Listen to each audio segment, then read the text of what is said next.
Welcome to Abstract Audio, the podcast presenting life as an abstract art form. The show that encourages you to perceive beyond the tangible, to extract the infinite from the finite, to see with the mind what you cannot physically see with the eyes. Oh, it's an emancipation.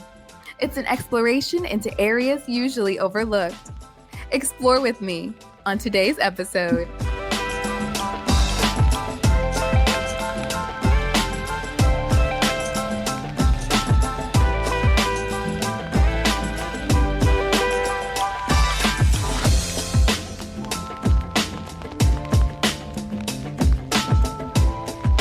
Hey guys, welcome back to another episode of Abstract Audio.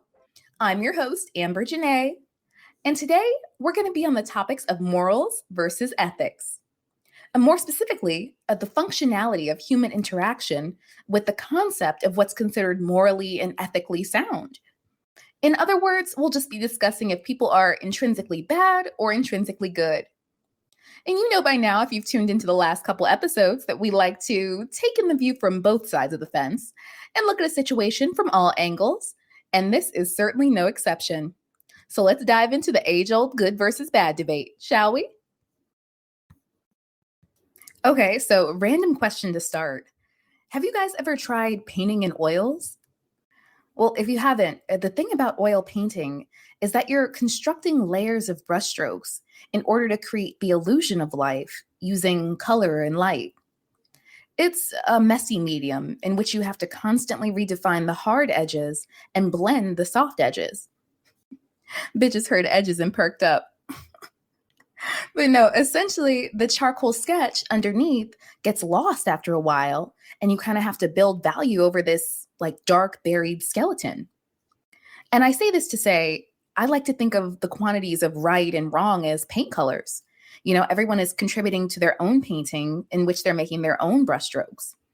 And sometimes the painting ends up being a little too abstract, and sometimes it's coordinated to become photorealistic. And now, even if you're not much of a painter, I'm sure you've all given this particular topic some thought at one point or another, whether it be in reference to yourself or after some asshole cuts you off in traffic. Like, we've all been there. You know, we've all silently questioned humanity's darkest and lightest of inclinations. And I'm also sure you've eventually come to the conclusion, as most of us do, that there's truly no such thing as a good person or a bad person, and actions are all predetermined by a mix of each person's upbringing, biology, and circumstances, you know? We all do good things, we all do bad things, and that's just that, right? But what if there's more to it?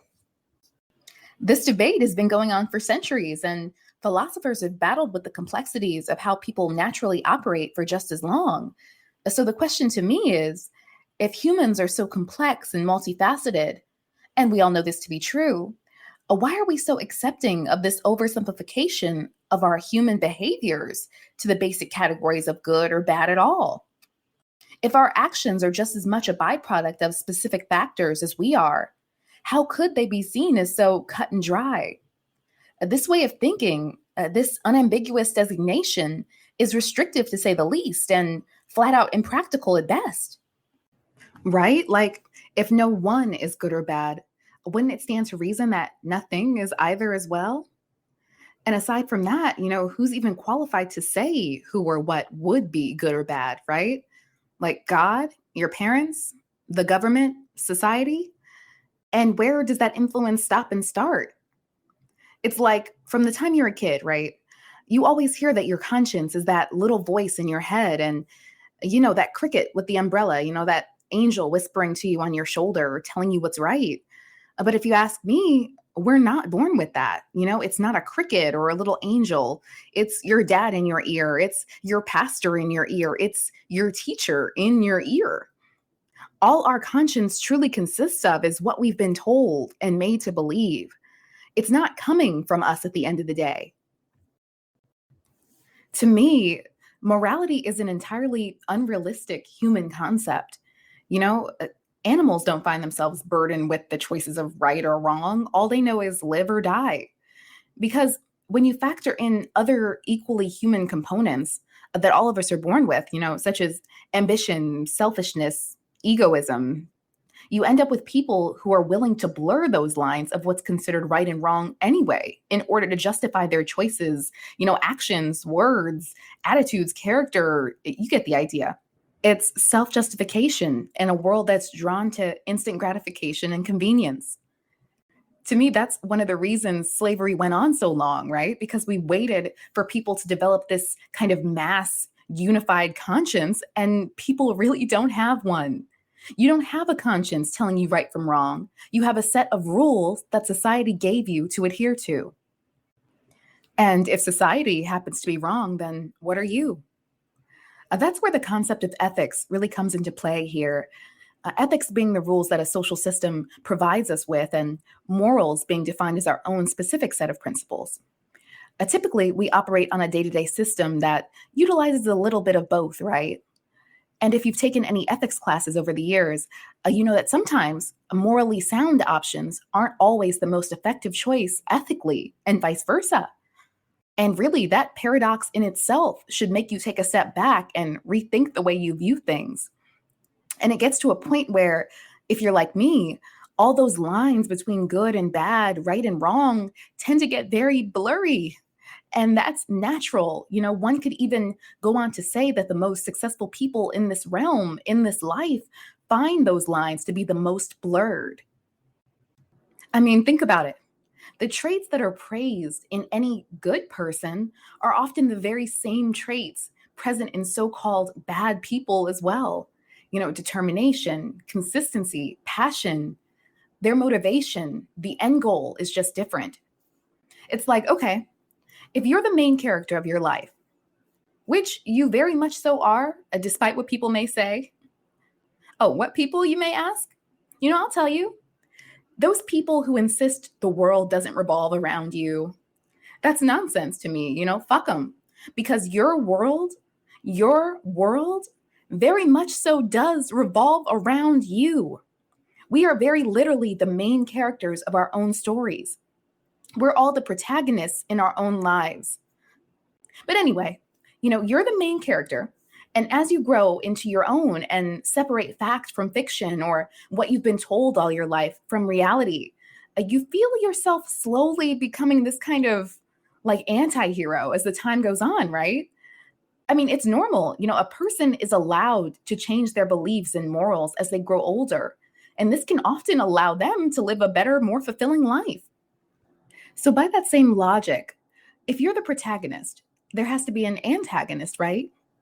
I mean, that's how it goes in the movies, the books, the mangas. Batman needs a Joker. Aizen needed Ichigo.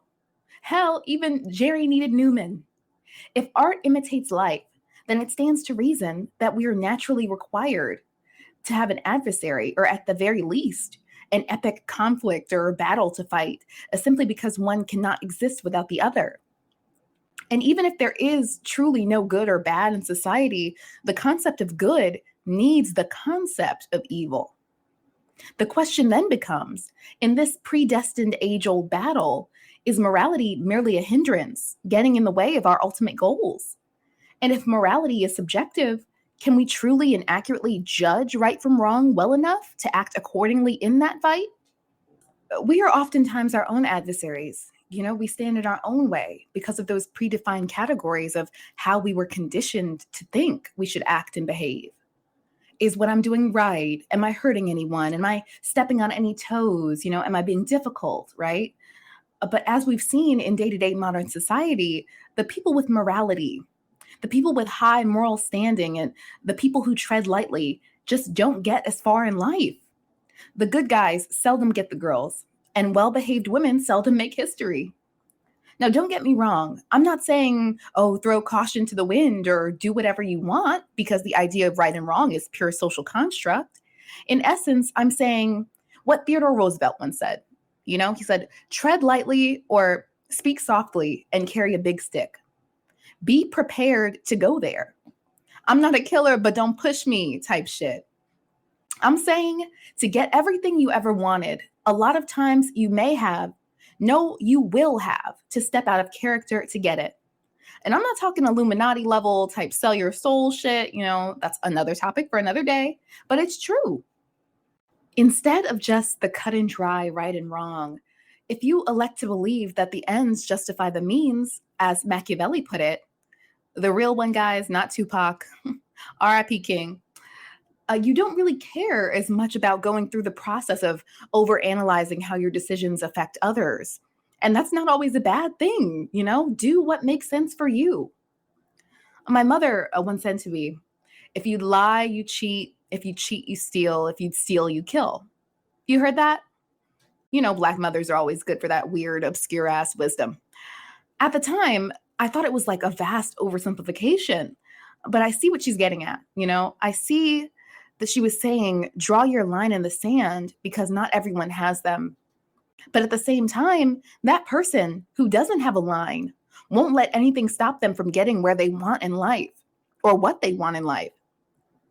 Nowadays, you want to ace an exam without having to work for it? Cheat. Want to have a side chick without losing your girlfriend? Cheat.